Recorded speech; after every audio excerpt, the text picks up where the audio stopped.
muôn nâng dương trôi vơ ca bác đi bắt cho step pempel đòn additional development option quay lại code vậy đó.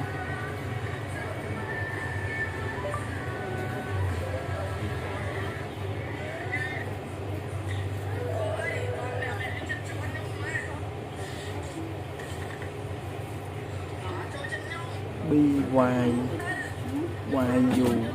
use bác OEM unlock USB debug fast story cháu và all content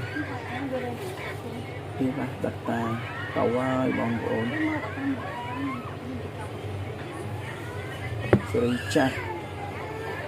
chất mùi pi pon đầm bầy